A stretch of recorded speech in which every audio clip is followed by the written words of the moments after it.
OK, alors maintenant on a vu la forme canonique d'abord de la parabole f de x égale à a fois x moins h au carré plus k. La forme générale f de x égale à ax au carré plus bx plus c.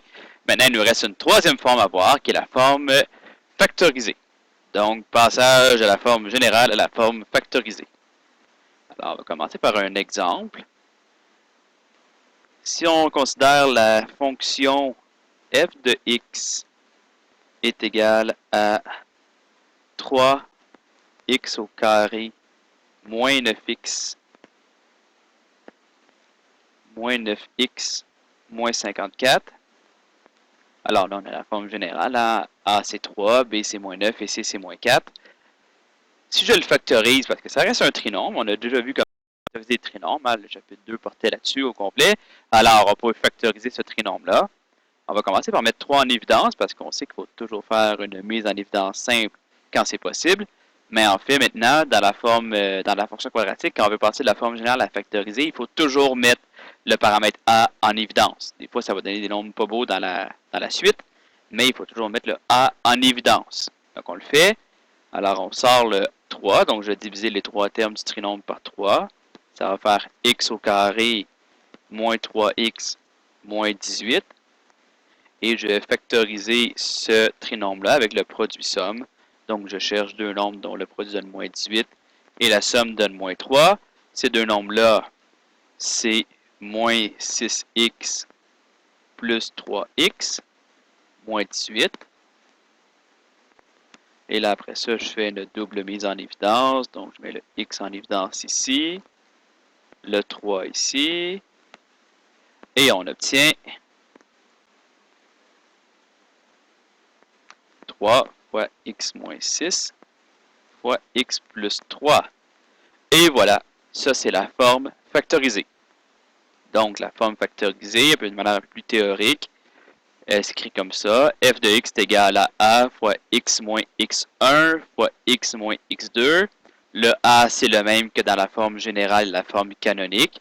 Donc on voit ici, on l'a sorti. Le a, d'abord, on l'a mis en évidence, puis il est resté jusqu'à la fin. Donc c'est le même paramètre a tout le temps. Et les x1 et x2, l'avantage de la forme factorisée, c'est justement le x1 et le x2 qui sont les deux prochains paramètres, qui sont en fait les zéros de la fonction. Donc, x1 et x2, les deux zéros de la fonction, parce que quand x vaut x1, ben ça vaut 0.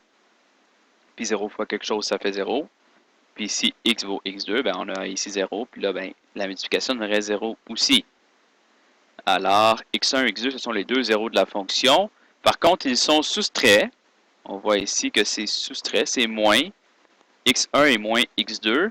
Ce qui fait qu'il faut faire attention parce qu'ici, on a un piège. Par exemple, dans la règle f de x est égal à 3 fois x moins 4 fois x plus 7. Ce qu'on a en fait, c'est f de x égale à 3 fois x moins 4 et x moins 7. X moins 7 qui donne le x plus 7. Et dans ce cas-ci, les deux zéros, ce sont bien 4 et moins 7 et non moins 4 et 7. Donc le 4 est positif et le moins 7 est négatif. Ce qui fait en fait que... C'est pas sûr que je vais le faire. Alors, ce qui fait dans le fond, on va y arriver, que si on représentait ça graphiquement, on aurait les deux zéros à 4 et moins 7. La parabole est orientée vers le haut, étant donné que le A est positif. Donc, on a une parabole qui fait ça comme ça. Alors, ici, on a les deux zéros à, justement, 4, qui était le premier, et qui était le second. Par symétrie, on sait que la parabole est symétrique. Par symétrie, le sommet, le H, va toujours être entre les deux zéros. Donc, par symétrie, une troisième remarque, par symétrie, je pense en parler dans une autre vidéo, mais tant qu'à être lancé. Par symétrie, virgule, H, donc la coordonnée en X du sommet, c'est égal à la moyenne, donc au milieu des deux zéros, en fait, X1. Si vous voulez une formule, ce serait ça, mais c'est au milieu des deux zéros. Donc, divisé par 2, entre moins 7 et 4, on a le h. Donc ici, moins 7 à 4, ça fait 11. Donc 11 divisé par 2, ça fait 5,5. Et donc ici, le h serait à moins 1,5. Donc on peut trouver le h à partir de la forme factorisée en prenant le milieu entre les deux zéros ou la moyenne des deux zéros. Alors, voilà pour ça. Maintenant qu'on a la forme factorisée, est-ce que je peux repasser de la forme factorisée à la forme générale? Ben, c'est simple en fait. C'est comme passer de la forme canonique à la forme générale. Tout ce que j'ai à faire, c'est d'effectuer les multiplications, de faire le produit, de développer en fait. Puis, ça va me donner la forme générale. Alors, on va commencer par faire x moins 10 fois x plus 4. X fois x, ça fait x au carré. X fois 4, ça fait 4x. Moins 10 fois x, ça fait moins 10x. Et moins 10 fois 4, ça fait moins 40. Et en multipliant, en fait non, on va juste simplifier ça ici. 4x moins 10x, ça fait moins 6x. Moins 40. Et là, on va multiplier ce trinombre-là par moins 0,5, ce qui va donner moins 0,5 x au carré. Moins 0,5 fois moins 6, ça fait 3x.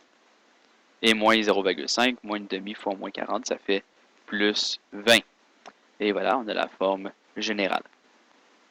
Si je veux passer de la forme canonique à la forme factorisée, ben on va simplement passer par la forme générale avant, au préalable. Donc, passer de la forme factorisée à canonique, on fait juste passer par la forme générale au préalable. Puis là, ben, avec les techniques qu'on a vues. Et là, maintenant, vous êtes capable de transformer n'importe quelle règle de fonction quadratique en n'importe quelle des trois formes, soit canonique, générale ou factorisée. Si on fait un petit résumé de ça. Alors, toujours très utile. Vous pouvez mettre ça dans votre feuille verte. Canonique, c'est f de x est égal à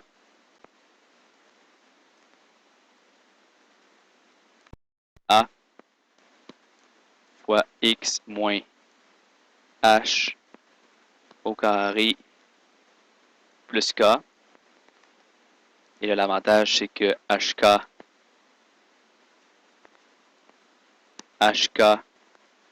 c'est le sommet. La forme générale,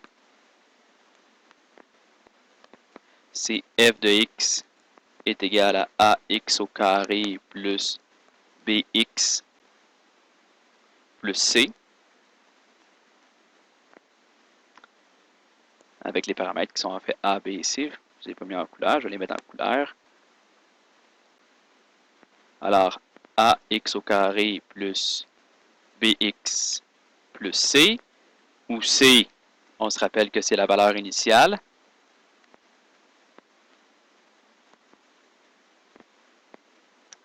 Et enfin, la forme factorisée qu'on vient d'introduire dans cette vidéo, c'est f de x est égal à a fois x moins x1 fois x moins x2, où 1 et x2 sont les zéros de la fonction. Pour le paramètre a, c'est l'ouverture de la parabole. L'ouverture de la parabole. On se rappelle, même valeur dans les trois formes. Hein? Même valeur dans les trois formes.